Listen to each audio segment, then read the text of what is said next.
Bueno, voy a avanzar con teóricos y después nos queda un tiempo para resolver algún ejercicio, si ya pudieron ver los del práctico 7. Eh, ¿Pudieron avanzar algo con eso? Porque ya después viene el temible práctico 8, que ya son ejercicios más elaborados. Así que estaría bueno que hagan lo más posible del 7 antes de eso.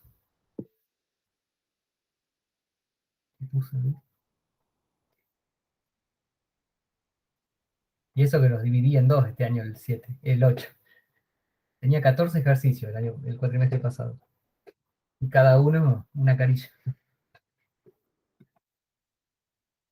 Bien. Entonces ya que vimos la clase pasada, el ejercicio del sistema de archivos, que bueno, esa solución que aplicamos ahí es uno de los patrones de diseño que vamos a ver.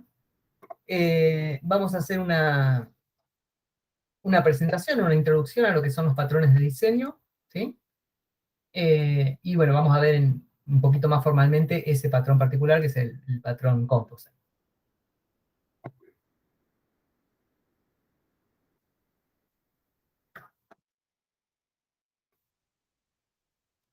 Terminas, acomodo acá la pantalla así veo todo.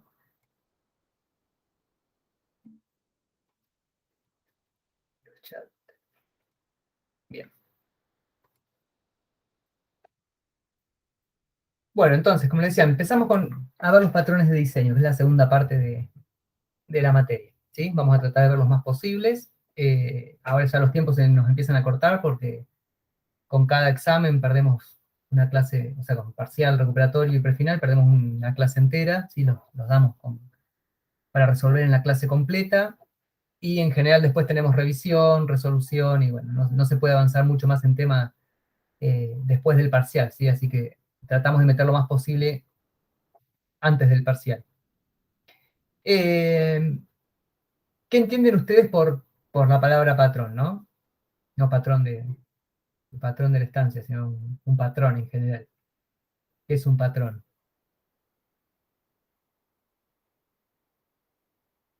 Sí, algo que se repite, ¿sí? Eh,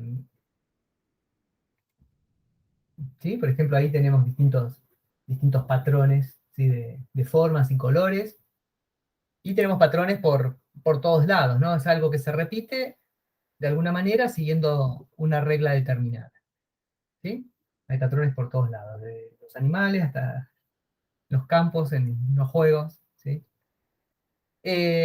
Cuando hablamos de diseño de software, bueno, ya se habrán dado cuenta que el diseño orientado a objetos no es algo fácil. Si ustedes pueden saber programar muy bien, pueden resolver un enunciado con algo funcional, que funcione perfecto, pero esa solución puede que no esté orientada a objetos.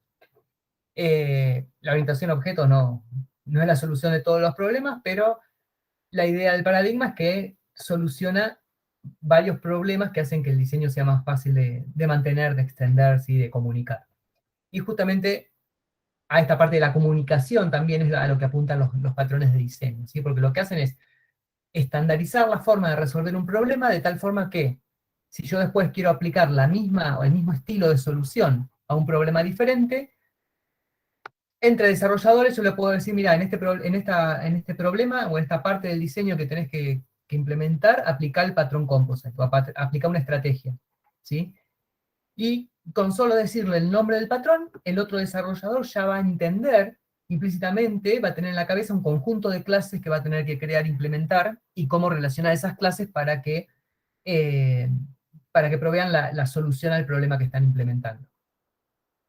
La idea es no reinventar la rueda, ¿sí? Hay cosas problemas que se van a repetir en el desarrollo de software, y la idea es que no piensen desde cero cuando ya hay soluciones que aplican a problemas similares y que están probadas que son buenas en cuanto a orientación a objetos, ¿sí? Que son fáciles de extender, de modificar, de, ¿cómo es? De comunicar. Eh, Entonces lo que hacen es buscar un conjunto de clases y objetos y formas de relacionarlos entre sí que son recurrentes en muchos sistemas orientados a objetos. Es una forma estandarizada de resolver problemas comunes y lo que me van a decir, como si lo miramos a un nivel de abstracción mayor, ¿sí? Como una clase es un molde para un objeto, ¿sí? Es un molde que me permite crear objetos, un patrón de diseño va a ser una especie de molde para diferentes soluciones, ¿sí? A problemas determinados. Y me resuelven problemas específicos del diseño, ¿sí? Por ejemplo, esto que yo le decía, y que repetimos siempre, si hay algo del diseño que me molesta, lo saco afuera, ¿sí? La delegación, ¿sí? Esa, la delegación, bueno, lo vamos a ver ahora, que se puede ver como un patrón de diseño, ¿sí? Que en vez de usar herencia, me conviene usar delegación, lo que pasa es que la delegación es algo que se hizo tan común en el diseño orientado a objetos que ya no se lo ve como un patrón, ¿sí? Sino que se lo ve como un principio de la orientación a objetos. Cuando yo tengo que resolver algo que cambia en mi código, lo más correcto o lo más flexible para diseñar es sacarlo fuera del objeto y hacer una jerarquía de clases fuera del objeto que cambia. Patrones de diseño, hay los que se puedan imaginar, ¿sí? Lo que se hace, lo que hacen diferentes autores es, a través de la experiencia, recolectar soluciones que se repiten en diferentes diseños y arman lo que se llama un catálogo, ¿sí? O los catálogos después se publican en forma de libro, en el cual comunican los patrones de diseño que analizaron y que vieron que pueden ser útiles para diferentes desarrollos. Este es uno de los libros más, como los libros bases de los patrones de diseño, que es el libro de Gama. Se conoce como los patrones de Gama, pero bueno, como pueden ver son 4 autores. Los Gang of Four, ¿sí? La banda de los 4, se conoce a estos 4 autores, que fueron uno de los primeros que publicaron sobre este tema y que estandarizaron diferentes patrones, ¿sí? Definieron 3 categorías de patrones, que, bueno, que vamos a ver ahora unas líneas más adelante, y dentro de esas 3 categorías de patrones, definen un conjunto de patrones que pueden serles útiles en diferentes circunstancias. Algunos de estos patrones son muy específicos para un problema particular, ¿sí? Por ejemplo, el interpreter, que es muy específico por ahí para lo que son compiladores, ¿sí? Y hay otros que son muy generales que aplican a un montón de soluciones, como el strategy, que es uno de los que vamos a ver primero.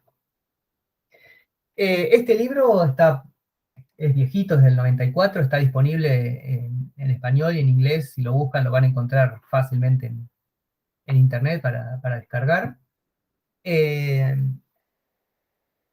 y bueno, vamos a ir viendo algunos de estos patrones de este libro. En PDF con los patrones implementados. Sí, ese libro, el código que tira no es en Java, creo, si no recuerdo mal, no es en Java, pero hay otros libros que los pasan a Java. eh, no hay problema. O sea, lo van a poder pasar fácilmente, porque, como les digo, lo que comunican es el diseño y no el código, la forma de implementar. Incluso Java, algunos de los patrones que están definidos en ese libro ya los tiene incorporados, o sea, ya tiene clases preparadas eh, para que ustedes las usen. Los tenía, sí, algunos los tenía y otros los sigue teniendo. ¿Sí? Por ejemplo, los iteradores, que es un patrón que permite recorrer colecciones, esas clases están disponibles en Java para implementarlas o para usarlas. En el caso de que dice Luis, el observer observable, que es el que más le gusta a él, seguramente se los va a dar más adelante, está en Java, pero está deprecado, ¿sí? Porque hay ese patrón, si bien resuelve un problema muy interesante, ¿sí? De mantener consistencia entre objetos que cambian y objetos que dependen de esos cambios, eh, trae también algunos problemas a la hora de implementarlo, sobre todo el tema que nosotros vimos de herencia versus interfaces, ¿sí?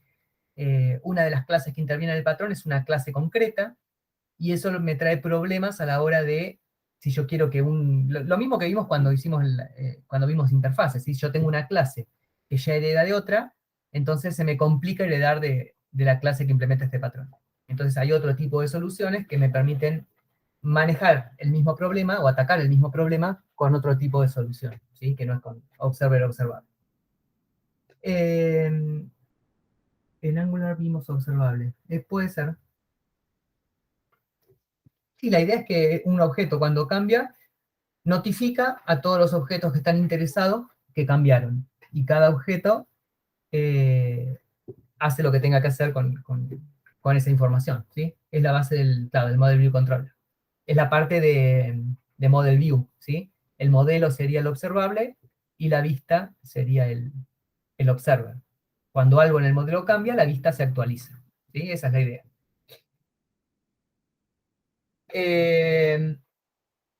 Bueno, ventajas de usar patrones de diseño. Primero, bueno, está último, pero es el primero, no reinventar la rueda, ¿sí? Si yo ya sé que hay una solución para un problema común, bueno, parto de esa solución y trato de adaptarla, ¿sí? Eh, la tengo que dar vuelta esta filmina porque siempre la digo atrás para adelante. Proporcionan un vocabulario común entre desarrolladores, esto ya se los expliqué, ¿sí? Yo les digo directamente, mira, acá en esta parte del diseño aplica una strategy. Y ustedes ya saben las clases que van a tener que implementar y les tiende o les guía el diseño hacia una solución correcta, ¿sí? Y les evita que hagan soluciones que por ahí les queden difíciles de mantener o de cambiar.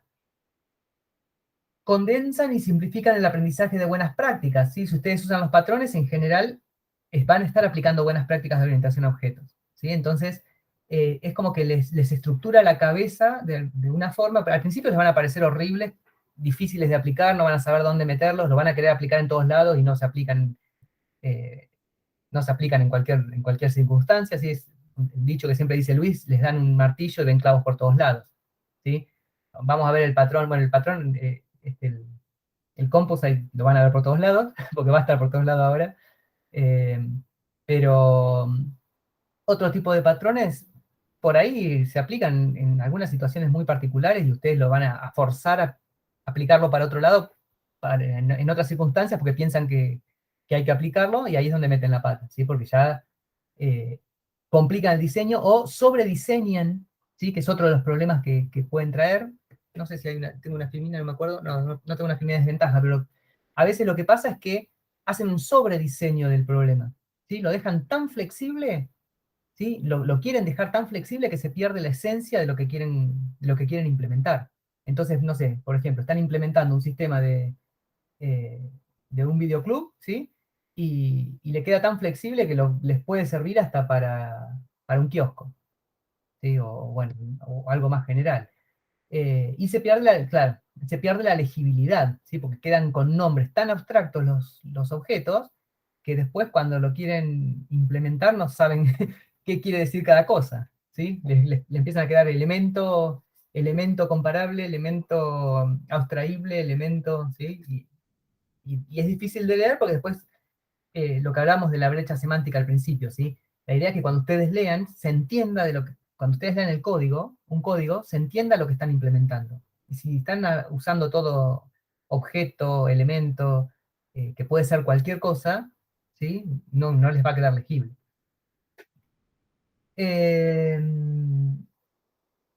bueno, y esto, es un catálogo, como les decía, son en general catálogos. Este es uno el que nosotros vamos a ver, hay otros, incluso hay catálogos de antipatrones, ¿sí? Que son soluciones malas. Que si ustedes ven, están aplicando ese tipo de solución, entonces es probable que eso les lleve a un mal diseño. ¿Sí? Eso no los vamos a ver, pero incluso hay algunos de los que figuran como patrones en este catálogo, que hay algunos investigadores que los consideran que son antipatrones. ¿Sí? Vamos a ver uno de esos, es el singleton, que por ahí a algunos desarrolladores o investigadores no les gusta mucho como patrón de diseño, pero bueno, es un patrón que se usa bastante en los diferentes frameworks que por ahí ustedes van a usar en el futuro. Eh, bien, ¿cómo está definido un patrón de diseño? Por tres elementos. El nombre, ¿sí? Que es el nombre que ustedes van a usar para comunicar qué patrón están utilizando. El problema, que me va a decir cuándo se aplica un patrón o en qué circunstancias, en qué contextos, qué tipo de enunciados, por llevarlo a la materia, pero de problema van a querer atacar, ¿sí? Y la solución que les va a decir, bueno, para atacar este problema, yo tengo que crear este conjunto de clases con este conjunto de métodos, estos métodos abstractos y estas relaciones entre objetos. ¿Sí? Entonces, ¿cómo funciona esto? Bueno, este objeto le manda este mensaje a este otro objeto y eh, luego de ese ciclo de mensajes se resuelve el problema este que estoy tratando de resolver. Bien, y esto es lo que les decía hace un rato. Además de los patrones de diseño de catálogo, hay otros que ya son tomados como principios de la orientación a objetos y no se ven más como patrones, ¿sí? Que son los principios de delegación, ¿sí? Que es esto que ustedes vieron con Luis como estático versus dinámico. En vez de usar herencia, ¿sí? Delegar a otro objeto que haga la tarea. Y el tema de las interfaces, ¿sí? El tema de definir clases clases o entidades que me definan un comportamiento particular, ¿sí? Y que otras clases puedan aplicar a ese comportamiento, ¿sí? Decir que tienen ese comportamiento para que puedan utilizarse en otros contextos, ¿sí? Como vimos la interfaz comparable, ¿sí? El comportamiento que me define son dos objetos que yo quiero poder comparar entre sí, y entonces, si yo eh, aplico esa interfaz, voy a poder mi objeto, el objeto que yo estoy creando, que cumple con esa interfaz, va a poder formar parte del método, por ejemplo, CollectionSort, ¿sí? Es un método que está implementado en Java, que de ninguna forma puede conocer qué objetos yo voy a implementar en mi diseño, ¿sí? Pero como esos objetos de mi diseño implementan comparable, entonces son compatibles con el método que ya está implementado. ¿Me van siguiendo? ¿Alguna pregunta hasta acá? Mucho bla bla por ahora. ¿Se aburrieron?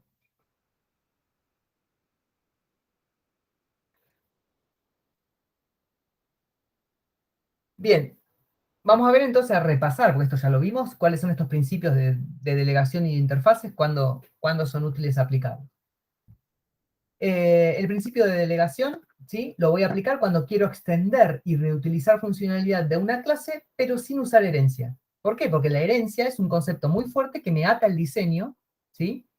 Y no me permite hacer cambios en tiempo de ejecución. Cuando una clase hereda de otra y yo creo un objeto de la subclase, ese objeto nace y muere del tipo de esa subclase. ¿Sí? Y si bien tengo polimorfismo con todas las clases padre o madre, no puedo cambiar de tipo. ¿Sí? Eh, y también problemas que me surgen por no tener herencia múltiple en algunos lenguajes.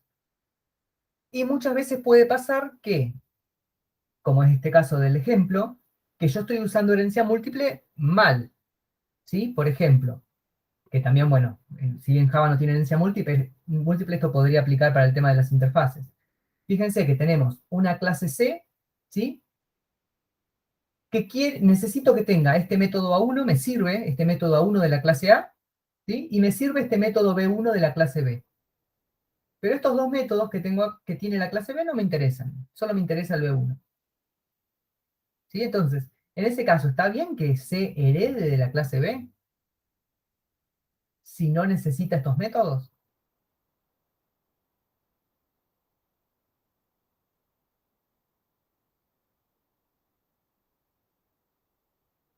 ¿Qué les parece? Imagínense que Java tiene herencia múltiple y que podrían hacer esta herencia. Pero a la clase C le sirve solo el método B1. Imagínense que le sirve tal cual, ¿sí? Sin cambiar nada del código. Quiero que esa clase C tenga ese método B1. ¿Estaría bien hacer esa herencia?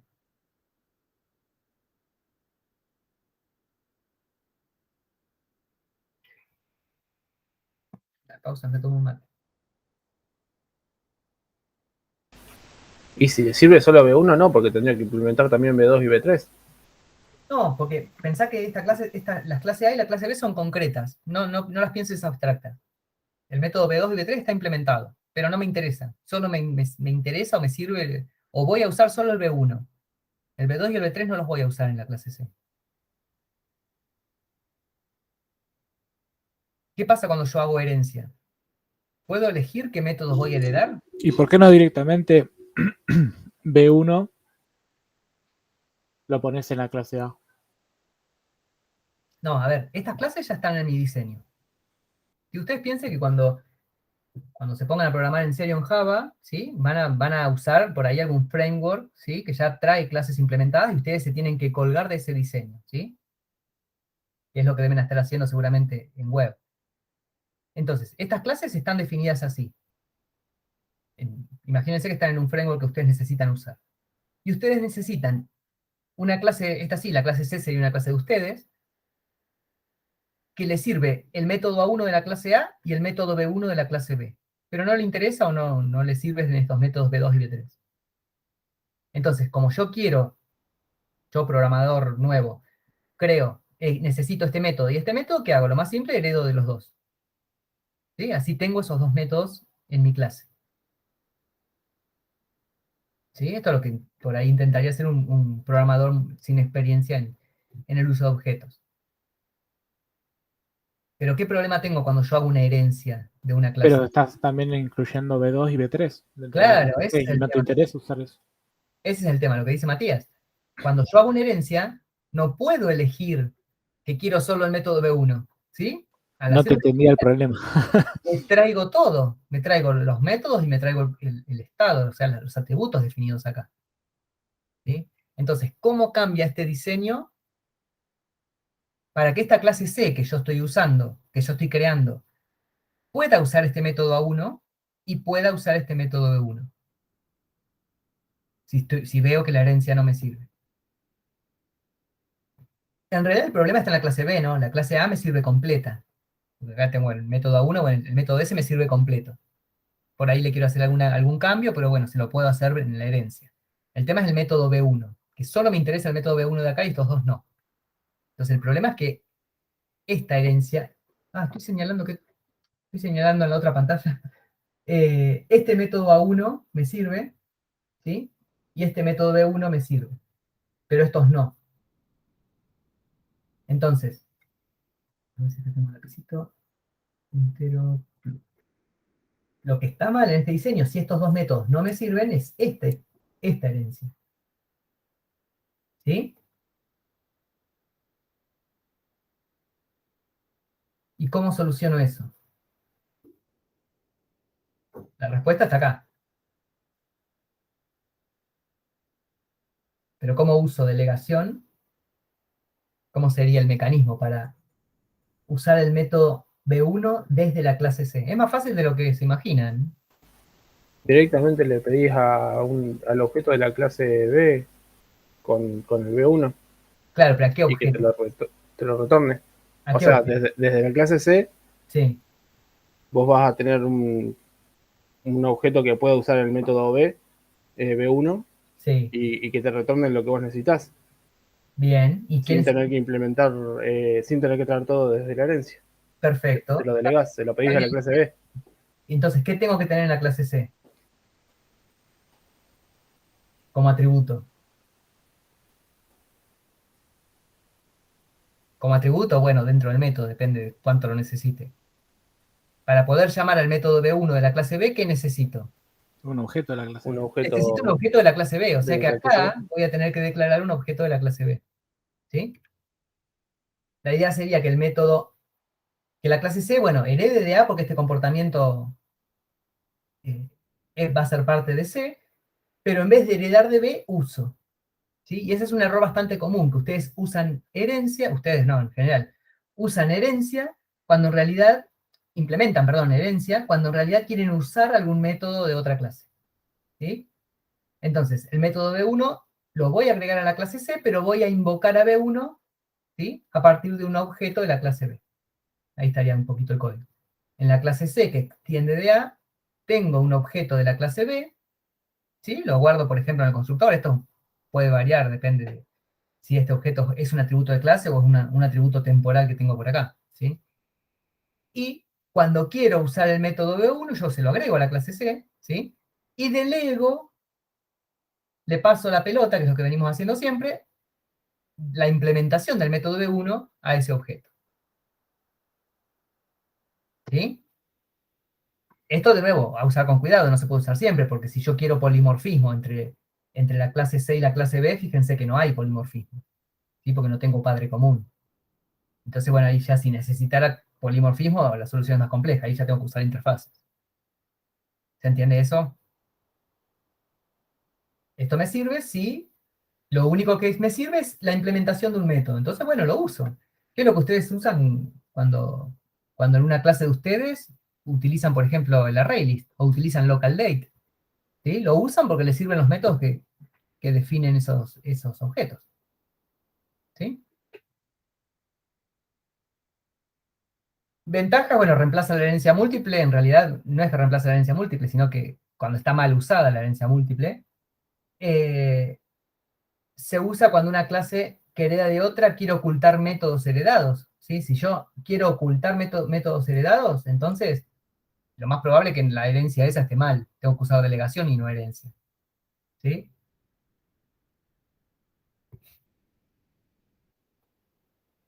Y el tema de las interfaces, que fue lo que vimos en las últimas clases, ¿sí? Que me definen un protocolo de comportamiento.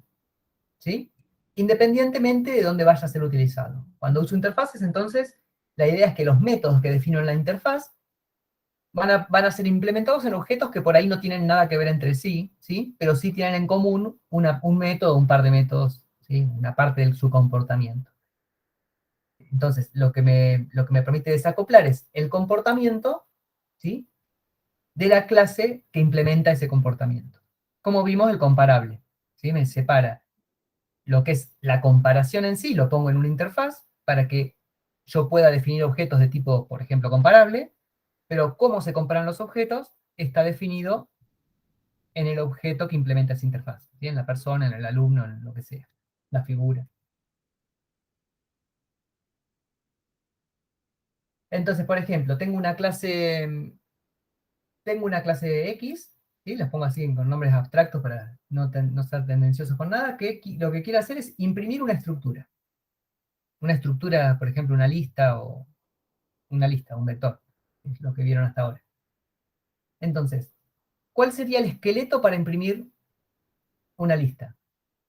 Tengo que ir al primer elemento de la lista, mientras haya más elementos en la lista, pido el siguiente, y a ese siguiente lo imprimo. ¿Sí? Este sería un esqueletito, como vimos el sort, ¿sí? Que era un esqueleto para ordenar los elementos de una lista, ese es un esqueletito para recorrer todos los elementos del principio a fin de una lista. El tema es, ¿qué viene acá? ¿Cómo defino esto?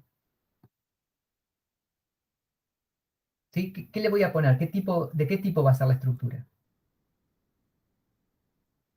Si yo pongo lista o ArrayList, no me va a servir para un vector, ¿sí? Y no me va a servir para un conjunto, por ejemplo, que vamos a ver más adelante, o, o para un árbol,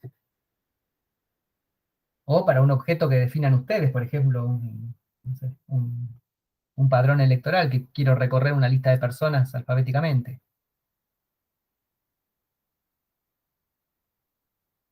¿Sí? Entonces, ¿de qué tipo defino esa variable que viene como parámetro?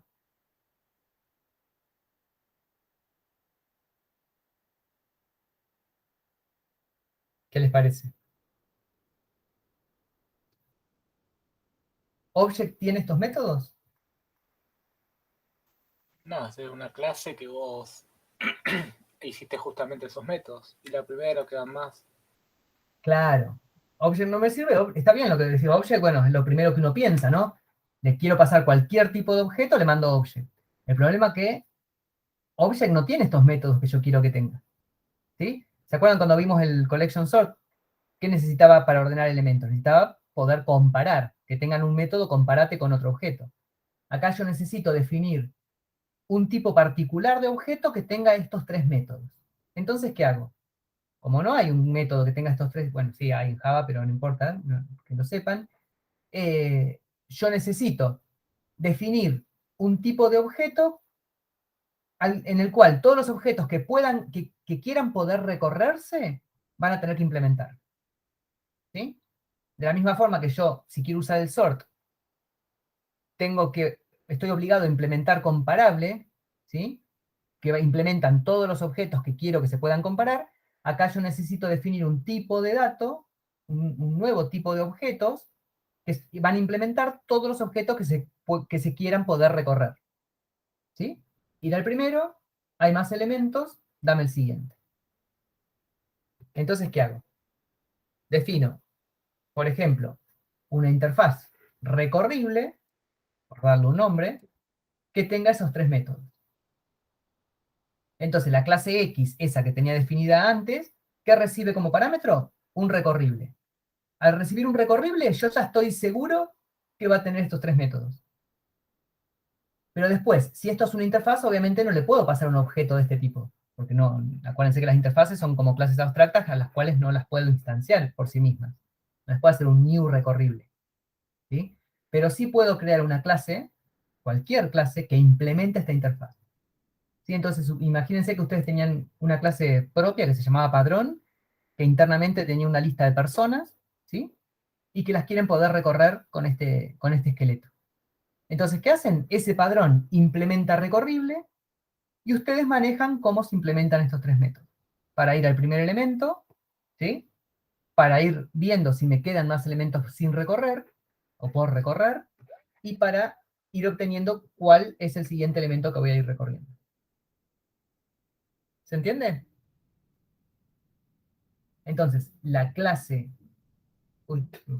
que tiene la estructura usa la interfaz, ¿sí? Y al recibir un objeto de este tipo de interfaz, puede recibir cualquier clase que implemente esa interfaz. ¿Está bien?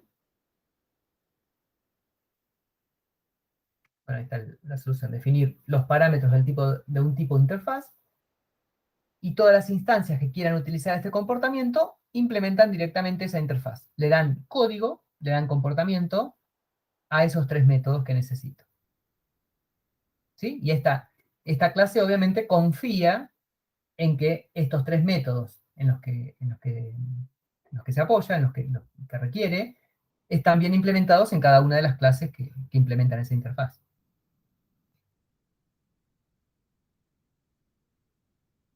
Por ejemplo, la interfaz recorrible sí que definimos recién. Un recorrible de cualquier tipo de datos.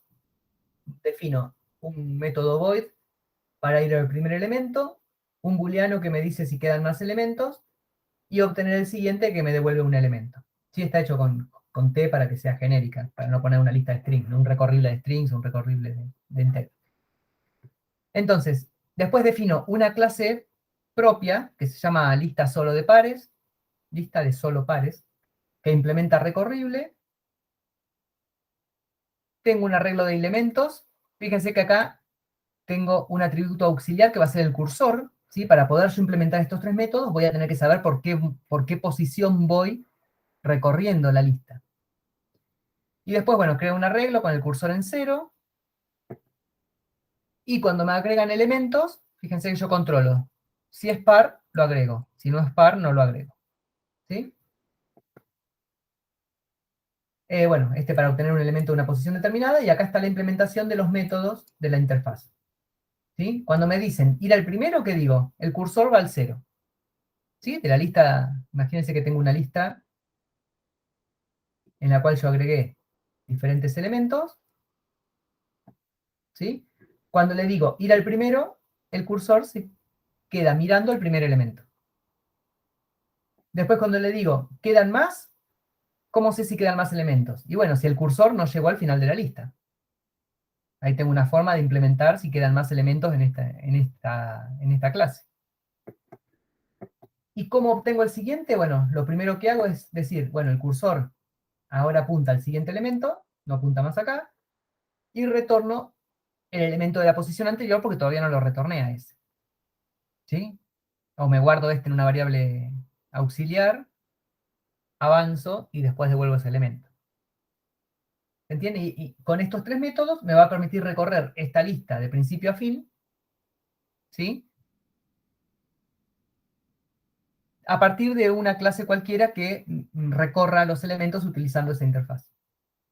Después vamos a ver bien en detalle esto, que es el patrón iterador, ¿sí? Que me permite justamente recorrer una colección de principio a fin y me va dando los elementos uno a uno, sin que yo me entere nunca que están guardados dentro de una array list. Fíjense que yo acá desde afuera de esta clase, jamás me entero si esto es un ArrayList, porque no accedo por posición, no accedo por índice, sino que esta clase me va devolviendo sus elementos de a uno.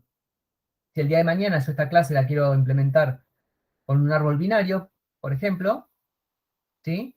Lo único que tengo que hacer es adaptar estos tres métodos que están dentro de la misma clase. Hago cambios únicamente dentro de esta clase. Y todas las clases que antes usaban la lista solo de pares no se enteran que yo cambié la implementación interna. ¿Por qué? Porque desde afuera de esta clase siempre me van a usar estos tres métodos que están definidos en la interfaz. Si yo hubiera accedido por índice, usás el cursor como si fuera un índice, claro, Matías. Si yo hubiera accedido, hubiera querido recorrer esta lista por índice, y tenía un método, dame el elemento de la posición 3, 4, este método me deja de funcionar cuando, por ejemplo, lo implemento con un árbol binario, o con una tabla de hash, o con lo que sea, con cualquier otra estructura que no sea esta. ¿Sí? Entonces, lo que me hace este tipo de solución es encapsular la forma en la que yo recorro los elementos de una clase. Siempre que la clase es un contenedor de elementos, ¿no? Por eso les digo que esto no sirve para cualquier tipo de... Este es el patrón iterator y no sirve para cualquier tipo de solución. Sirve cuando tengo contenedores de objetos que necesitan ser recorridos. ¿Se entiende? Igual esto fue como repaso de interfaces en general. Después vamos a ver bien en detalle el patrón iterador. ¿Vamos bien hasta ahí? Entonces, esos son los dos principios que originalmente se veían como patrones, porque son soluciones que se repetían en diferentes problemas, pero bueno, ahora ya son tan comunes que son principios directamente de la orientación a objetos. Bien, particularmente ahora sí, dentro de los patrones de catálogo, del catálogo este de Gamma, y los otros autores, clasifican a un conjunto de patrones en tres categorías. Patrones de creación, de estructura y de comportamiento. ¿Sí? Por ahí los más interesantes para la materia son estos, pero vamos a ver algunos de los demás. Los patrones de creación se utilizan para crear y configurar clases y objetos. ¿Sí? Y en general los van a ver estos de creación en algunos frameworks que usen. Por ejemplo, seguramente han usado, si algún framework, el Builder, ¿sí?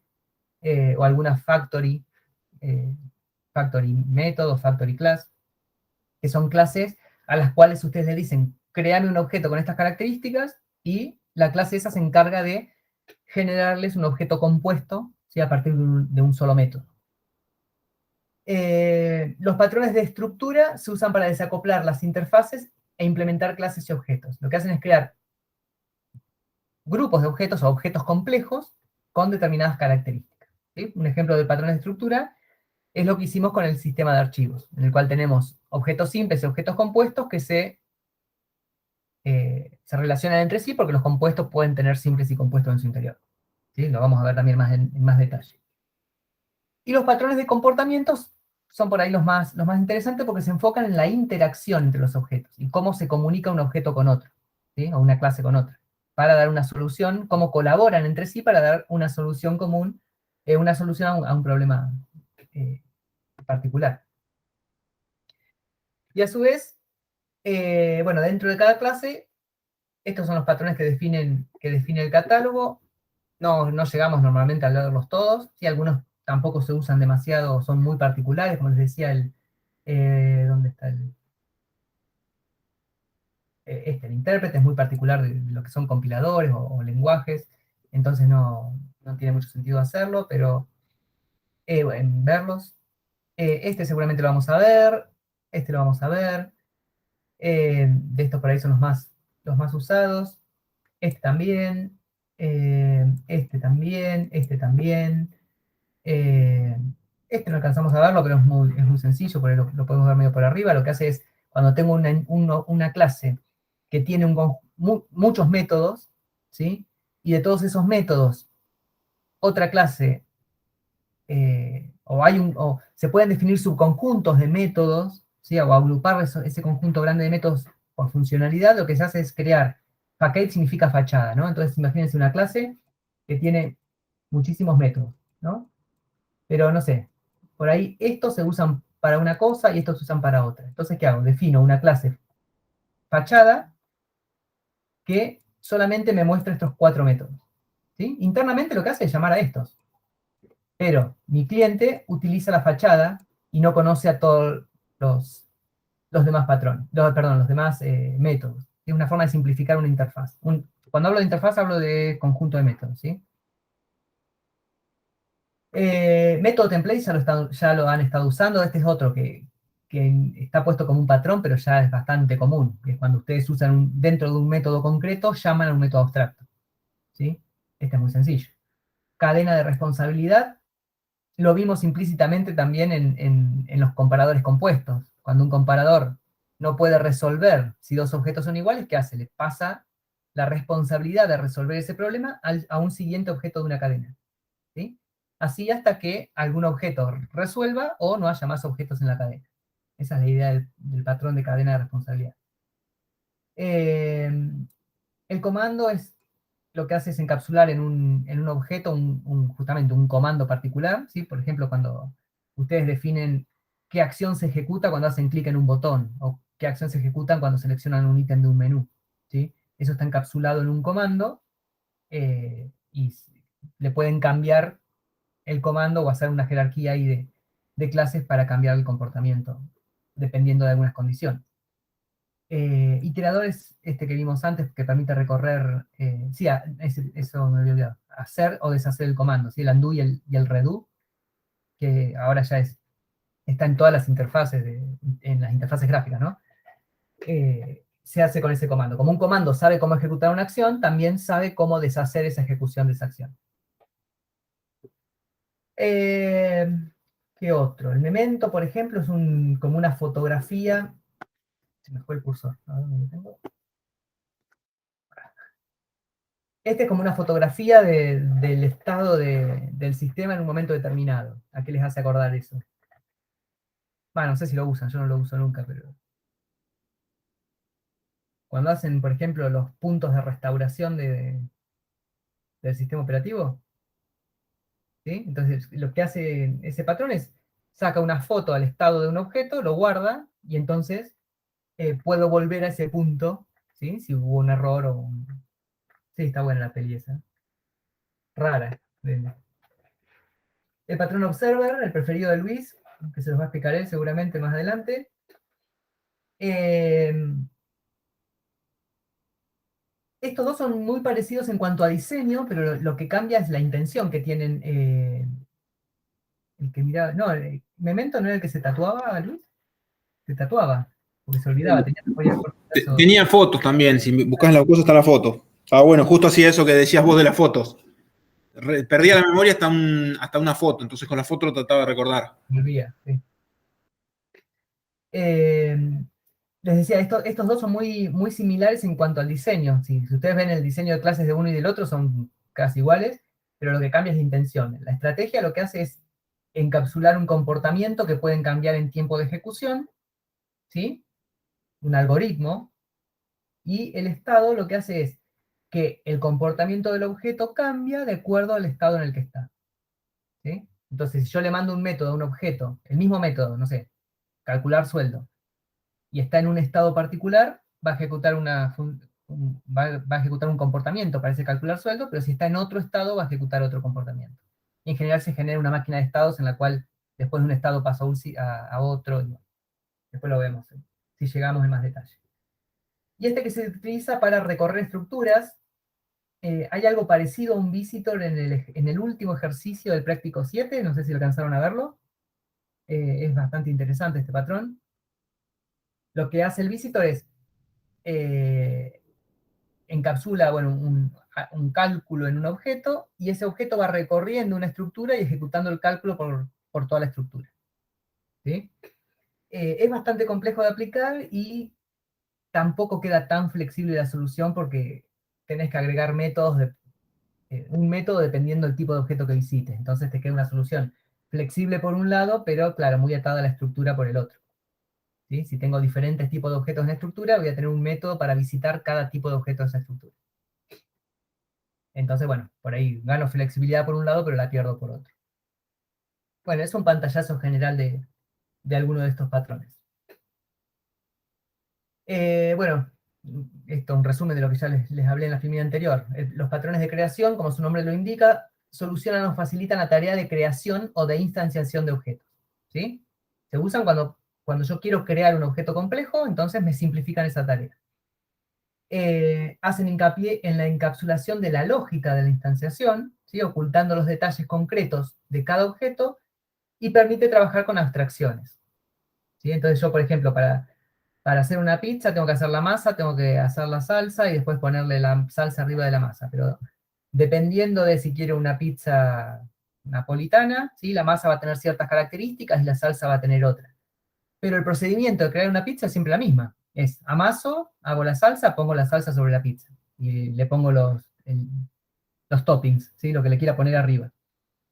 Y después, dependiendo del tipo de pizza que quiero crear, bueno, la forma de crear los objetos va a ser diferente. Y ese tipo de estructuras complejas, ¿sí? Me las simplifica utilizando, bueno, yo después digo crear pizza. El crear pizza va a ser crear masa, crear salsa y poner toppings. Y dependiendo de qué tipo de pizza quiero crear, se va a ejecutar el método que corresponda. ¿Sí? A grosso modo. Estos son algunos de los más comunes, ¿sí? No vamos a entrar en detalle ahora, porque después vamos a ver por ahí más en profundidad a cada uno. Después los patrones estructurales son los que permiten definir la forma en la que los objetos se componen, ¿sí? Para definir un objeto más complejo. Estos creo que los vamos a ver todos. El adaptador me permite adaptar una interfaz. Cuando hablo de interfaz, repito, siempre es un conjunto de métodos, ¿sí? Un objeto que tiene un conjunto de métodos, pero tengo otra clase que por ahí utiliza otro nombre para los métodos. Entonces simplemente lo que hace es un adaptador, ¿no? Cuando uso un método, llamo al método que corresponde. Es un intermediario. El decorador me va a permitir añadir funcionalidades a los objetos de forma dinámica, ¿sí? Genera tipo capas de cebolla sobre un objeto, en la cual tengo un objeto con una funcionalidad básica, a ese objeto le puedo agregar otro objeto arriba, ¿sí? Que le añade más funcionalidad, y así, bueno, indefinidamente. Todas las capas que yo quiera agregarle de funcionalidad. Este ya se los mencioné antes, y el Composite me permite generar estructuras del tipo que vimos del sistema de archivos, ¿sí? En el cual tengo jerarquías de todo parte, ¿sí? De objetos simples y objetos compuestos. Y los de comportamiento nos permiten definir la forma en la que los objetos interactúan entre sí, y estos son más variados, ¿sí? Cada uno apunta por ahí a una cosa bastante diferente. Pero bueno, más o menos ya se los mencioné a todos estos, así que vamos a pasar rápido. Y para terminar esta primera parte, esto es simplemente darle forma a lo que ya vimos con el sistema de archivos, que es el patrón Composite, ¿sí? El problema del sistema de archivos se resuelve de forma prolija, orientada a objetos, flexible, utilizando este patrón, ¿sí? Nosotros, a propósito, yo en la clase pasada le fui dando primero soluciones malas, ¿sí? Como tener una lista separada por cada tipo de elemento que podía guardar en una carpeta, ¿se acuerdan? Al principio tenía por un lado los archivos, una lista de archivos, por otro una lista de carpetas.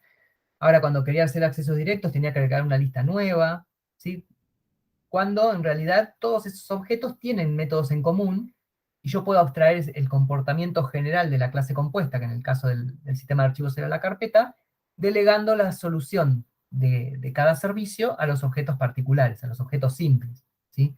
Los objetos simples eran el archivo y el acceso directo, bueno, y el comprimido, que era un compuesto también. Y el compuesto sabe cómo componer lo que me devuelven los objetos chicos, ¿sí? Para dar una solución correspondiente al objeto compuesto, ¿sí? Por ejemplo, el tamaño. Cuando quería el tamaño, el compuesto, ¿qué hace? Le pide el tamaño a cada elemento que contiene y hace una suma de eso. En otros casos, lo que va a hacer es, bueno, no sé, si quiero juntar todos los elementos hijos en una lista, ¿qué va a hacer? Va a crear una lista, a cada hijo le va a decir que le devuelva todos sus elementos, y los va a ir añadiendo a esa lista general, ¿sí? Y después, bueno, vamos a ver otras tareas un poco más complejas, porque esto es lo que más vamos a trabajar de acá en adelante. Entonces, formalmente, ¿qué intención tiene el patrón Composite? ¿Cuándo uso el patrón Composite? Cuando tengo jerarquías de todo parte. cuando tengo objetos simples y objetos compuestos, ¿sí? Y el compuesto puede estar formado por simples y compuestos, ¿sí? Generando una estructura del tipo árbol, ¿sí? En el cual los simples son las hojas y los compuestos son los nodos intermedios. Las ventajas que me ofrece, que me permite tratar de manera uniforme los simples y los compuestos, los complejos, ¿sí? Acuérdense, cuando yo en el compuesto recorría los elementos de la carpeta, a cada elemento le decía get tamaño o get cantidad de archivos, ¿sí? Y no me importaba si ese elemento era un simple o un compuesto. Los manejaba como si fueran todos lo mismo. Y bueno, permite así composiciones recursivas. Simplifica el código de los clientes porque solamente van a utilizar el cliente. Cuando hablo de cliente me refiero a la clase que utilice el patrón composite, ¿sí? En el caso del sistema de archivos sería, bueno, la clase sistema de archivos que no le hicimos, que tiene una referencia por ahí a la raíz del árbol. Y los clientes entonces van a utilizar objetos del tipo abstracto, ¿sí? No les van a importar si son simples y compuestos. ¿Por qué? Porque todo el comportamiento está, o la mayor parte del comportamiento, como vamos a ver ahora acá en los inconvenientes, está definido en esa interfaz que está definida en la clase padre. Y facilita añadir nuevos componentes sin afectar a los clientes, ¿sí? Que fue lo que pasó cuando añadimos los accesos directos. ¿Sí? Cuando yo añadí el acceso directo, ese elemento, al heredar del elemento abstracto, se incorpora de forma muy transparente al diseño, ¿sí? Y el sistema sigue funcionando sin que yo cambie nada en las otras clases. ¿Por qué? Porque todo el comportamiento nuevo que quiero agregar está encapsulado en ese objeto nuevo que estoy agregando, que se cuelga de la jerarquía, ¿sí? Del objeto abstracto. El objeto abstracto en el caso ¿cómo es? Del acceso directo, pero podría ser del simple o del compuesto, como el caso del comprimido que se colgaba de la carpeta. Inconvenientes, que por ahí esto surge a veces en los exámenes cuando tomamos este patrón, que dicen, ah, pero entonces yo podría agregar, no sé, imagínense que tienen una empresa que tiene sucursales, ¿sí? Y cada sucursal tiene grupos de trabajo en la cual hay empleados.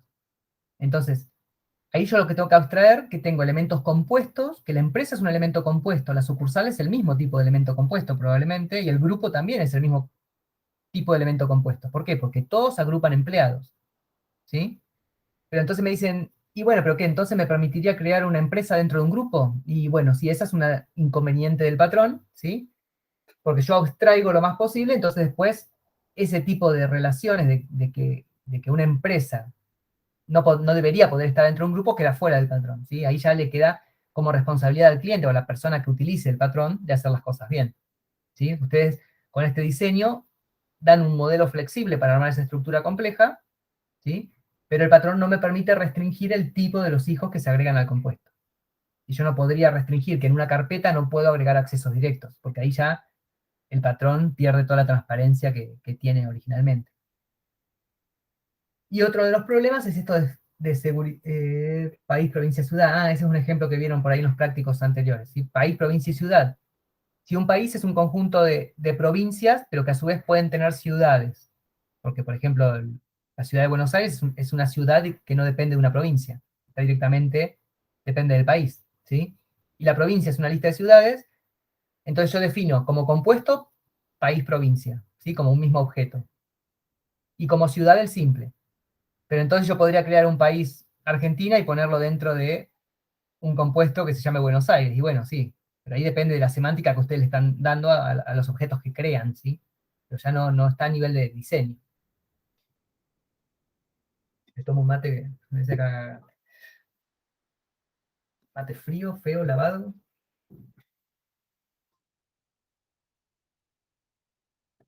Bien, y el problema esto de seguridad frente a flexibilidad es una cuestión de la gestión de los hijos, de la gestión de los hijos. ¿Por qué?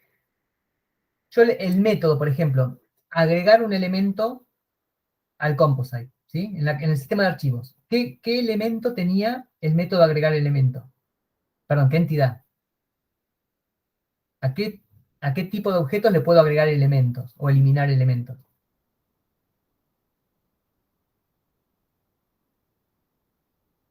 ¿A un archivo le puedo agregar otros archivos?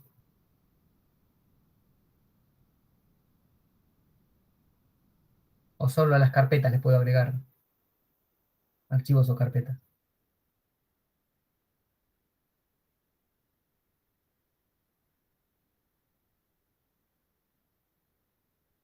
Los dormía todos.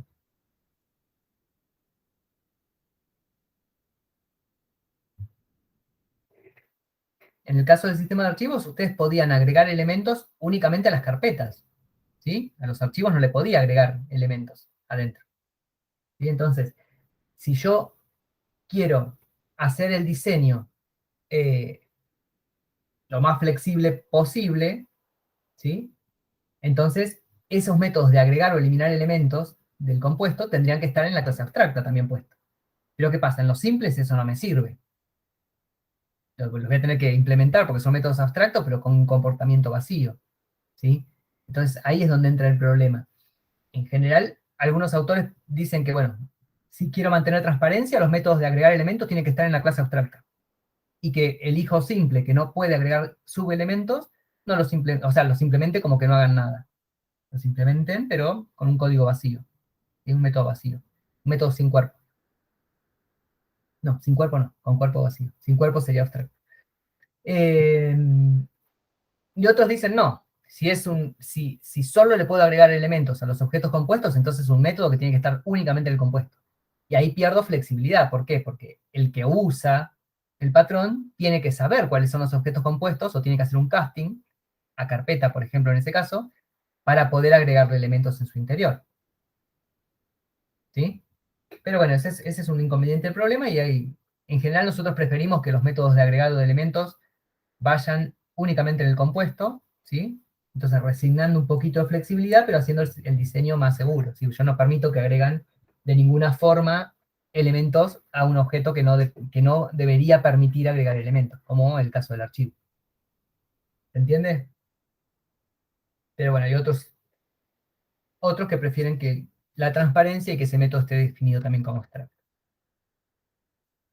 Bien, y veamos un ejemplito de este patrón, ¿sí? Un documento, este es el enunciado, ¿no? Otra vez perdí el cursor. Un documento está formado por varias páginas, las cuales están formadas por columnas, que contienen líneas de texto. Las líneas de texto están formadas por caracteres. Las columnas y las páginas pueden contener marcos. Los marcos pueden contener columnas. Fíjense que ahí están cruzados. ¿Sí? Las columnas pueden tener marcos, los marcos pueden tener columnas. Las columnas y los marcos también tienen líneas de texto y pueden tener imágenes.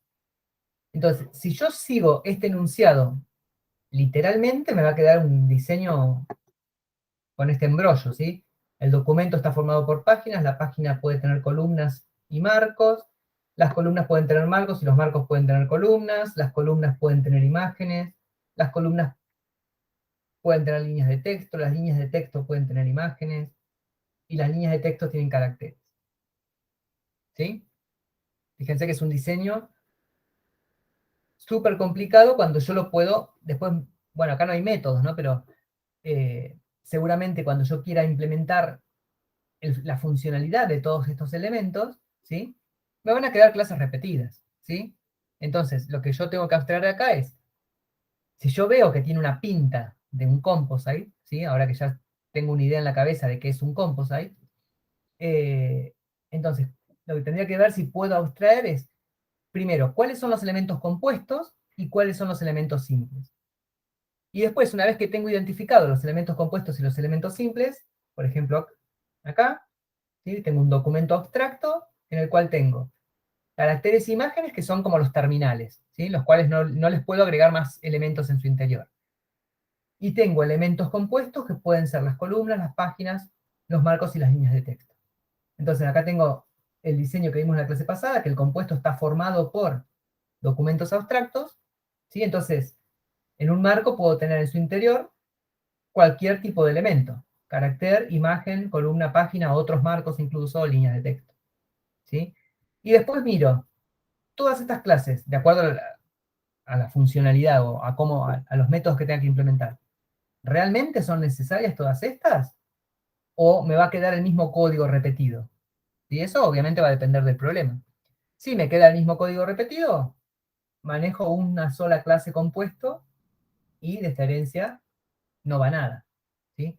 Ahora, si hay código diferente, o sea, la forma de agregar una columna no es la misma que agregar una página, o tienen particularidades, atributos o métodos diferentes, o mismo método, pero distinta forma de implementarlo, entonces estas clases sí podrían ser necesarias. ¿Sí? Si vamos al sistema de archivos, nosotros teníamos la carpeta, ¿sí? Y el comprimido era un hijo de la carpeta. ¿Por qué? Porque la forma de calcular el tamaño era diferente. Si bien tenía un método getTamaño, la forma de calcularlo era diferente. Entonces tenía una subclase del compuesto. Pero muchas veces esto no les va a hacer falta y con un solo compuesto se manejan. Y lo mismo con estas dos. Bueno, acá queda claro que por ahí son cosas distintas, pero podría ser el caso de que en el enunciado parecieran que son dos cosas diferentes y a la hora de implementarlo veo que el código es el mismo. ¿Sí? Entonces ahí, como se dan cuenta, como siempre, si hay código repetido, o sea, si dos clases me quedan con exactamente el mismo código, entonces probablemente sean una sola clase. ¿Sí? Visto desde como un diseño de clases, ¿sí? La forma del patrón composite es esta, que también la vimos cuando vimos el sistema de archivos. Tengo un componente abstracto que define una o más operaciones, ¿sí? Que son comunes a los simples y a los compuestos. El cliente, que es el que usa los componentes abstractos, sin importarle si son simples o compuestos en general, salvo para agregar elementos o eliminar elementos. Y fíjense que esta operación la implementa el cliente de una forma, ¿sí?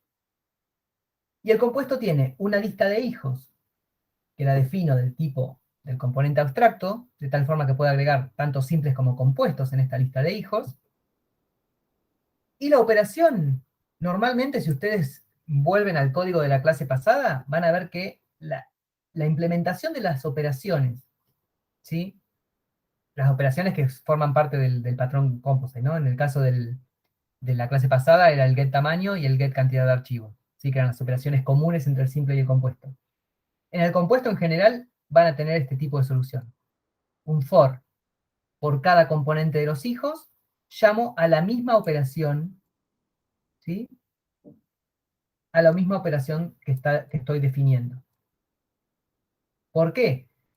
Porque si no llaman a la misma operación y hacen algún cálculo ahí y siguen de largo, lo que va a pasar es que no se van a meter en profundidad hasta la última hoja del árbol, y se van a quedar en el nivel que está definido en esta lista de hijos. ¿Entiendes? Si ustedes tienen, imagínense que tienen el arbolito que habíamos hecho la otra vez. Acá tengo dos hijos, acá tengo dos hijos. Entonces, este sería compuesto, ¿sí? Este sería compuesto, y este sería compuesto. Están en blanco, son simples, ¿sí? Porque no tienen hijos. Entonces, si la operación está, yo a este objeto le digo operación, ¿sí? ¿Cómo se resuelve esta operación? Recorriendo cada uno de mis hijos y al resultado que me da cada uno de mis hijos, hacerle alguna operación, sumarlos, juntarlos en una lista, bueno, diferentes tipos de operaciones que pueda hacer. Si yo a cada uno de los hijos estos no llamo a la misma operación recursiva, ¿sí? Entonces me voy a quedar en este nivel. Y no me voy a meter, en el caso de que sea un compuesto, no se va a meter adentro de sus hijos. ¿Se entiende? Eso lo van a ver cuando empiecen a ver ejemplos más concretos de esto, ¿sí? Imagínense que yo le pido el tamaño. Dame el tamaño, ¿sí? Y suponete que este dice, bueno, retornar dis.tamaño. Este dice dis.tamaño de mis archivos. Y este dice tamaño. Entonces, en este no me estoy mandando recursivo. ¿Por qué? Porque la operación que se manda recursivo es justamente esta operación que estoy definiendo. ¿Sí? Bueno, entonces, con estas tres clases que ustedes definen, lo que se forman normalmente es una estructura, o sea, esto es visto a nivel de clases, ¿no? Visto a nivel de objetos, se forma una estructura de árbol en la cual los simples son las hojas, ¿sí? Y los compuestos son los nodos intermedios, que acumulan o recolectan la información de sus hijos. El componente se declara en una clase abstracta que va a definir los métodos abstractos que son comunes a los simples y a los compuestos. El simple representa los objetos de la composición que no tienen hijos e implementan las operaciones normalmente de forma sencilla porque se hace con información propia del objeto. Y el compuesto también implementa las mismas operaciones que están definidas en el padre, porque son en general abstractas, y lo que hacen es acumular de alguna forma las soluciones de sus hijos. Y el último componente es el cliente, que utiliza, en general, objetos del tipo abstracto, ¿sí? Salvo para el momento en que quiera agregarles hijos a la hora de crear la estructura, que ahí necesita saber si es un simple o un compuesto para ver si le puede agregar hijos. Y bueno, ahí tenemos el ejemplito que vimos la clase pasada.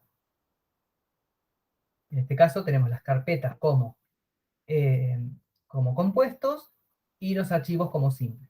Y nos quedaba una solución de este tipo. En este caso, fíjense que hay dos operaciones comunes, ¿sí? No necesariamente va a ser una operación. Hay dos operaciones que son parte del patrón, del tamaño y get cantidad de archivos, ¿sí? Porque son las operaciones que se repiten tanto en el simple como en el compuesto. ¿Podría haber acá alguna otra operación? ¿O un método template, por ejemplo? Sí, podría haber tranquilamente un método template acá. ¿Sí? Pero ese método no es parte del patrón, es un método adicional que tiene este elemento. ¿Sí? Porque yo de alguna forma traigo el comportamiento. Los métodos que son parte del patrón son los que están repetidos o implementados de forma diferente en el archivo, en el simple y en el compuesto. Después fíjense que estos son datos adicionales que tiene el simple, también fuera del patrón, y esto sí es parte del patrón. La lista de elementos, ¿sí? que me genera esta composición, es parte del patrón compose. Y después, obviamente puedo tener variantes. Puede ser que acá haya dos simples, puede ser que tenga una herencia acá abajo, puede ser que haya una herencia acá abajo. ¿Sí? Esas ya son variantes del patrón. El patrón en su estado puro es una clase abstracta, una clase simple y una clase compuesta, ¿sí? Y una o más operaciones que son comunes al simple y al compuesto. ¿Sí? Bueno, y ejemplos, estos que vimos, el sistema de archivos que está formado por carpetas y archivos, el ejemplo del documento formado por páginas que tienen párrafos, imágenes, y se pueden componer de diferentes maneras, y el práctico especial que todavía no le metimos el composite, pero seguramente en la segunda parte tengan ahí me había gustado este grafito. Puede ser que tengan un composite ahí metido en el medio. ¿Alguna pregunta?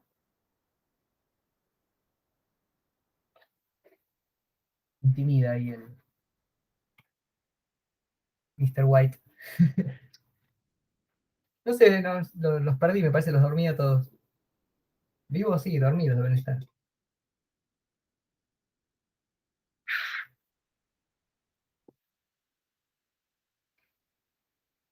Bueno, les dejo ahí un ejercicio para pensar después en la segunda parte de la clase.